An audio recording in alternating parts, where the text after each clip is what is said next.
जी। देखो बड़े इम्पोर्टेंट पास पेपर्स के आई क्यू के सालात के और 121 एन और 196 और क्यू। मैंने इसकी तरकीब ये बताई है कि भाई आप काउंट करोगे इंग्लिश में के कौन से नंबर पे आता है, 11 पे आता है। अब 11 का स्क्वायर 121 होता है, एन 14 पे आता है, 14 का स्क्वायर 196 होता है, क्यू 17 पे आता है, अब 17 का स्क्वायर होता है 289। अब देखो ये बड़ा ख़तरनाक है, 67, 92, 15 बढ़े, फिर 10 कम हो गए 82, फिर बढ़े ही नहीं, फिर 15 बढ़े, आम, फिर लग रहा है 15 कम हो गए, और फिर ये 30 बढ़े। नहीं यार, ये तो आदमी पागल हो जाएगा। तो देखो ऐसा जब कुछ ट्रेंड समझ में ना आए तो इसका चांस सबसे ज़्यादा होता है कि एक के बजाय दो सीरीज चल रही है, और वैसे भी दो डैश है कि अगले दो नंबर। जैसे कि अगर देखो 67 में 15 मिलाते 82, 15 मिलाते 97, 15 मिलाते 112, दोबारा 15 मिला दो 127। चलो यहाँ तो ये हो रहा है, तो यहाँ क्या हो रहा है? यहाँ मैं ऊपर डैश लगा रहा हूँ ताकि फर रहे।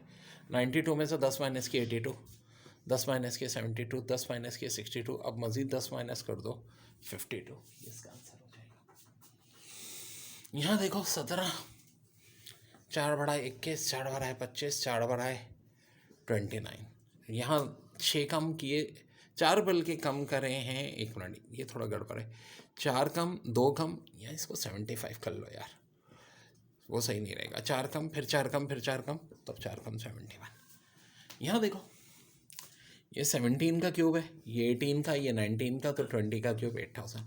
बार बार मैं बताता रहता हूँ 21 तक के क्यूब आपको याद होने चाहिए, बहुत आते हैं। अब यहाँ देखो क्या हो रहा है। यहाँ पहले 7 प्लस हो रहा है, फिर 17, फिर 27, फिर 37। अब गौर से देखो 7, 17, 27, 37, यहाँ रिलेशन दिख रही है।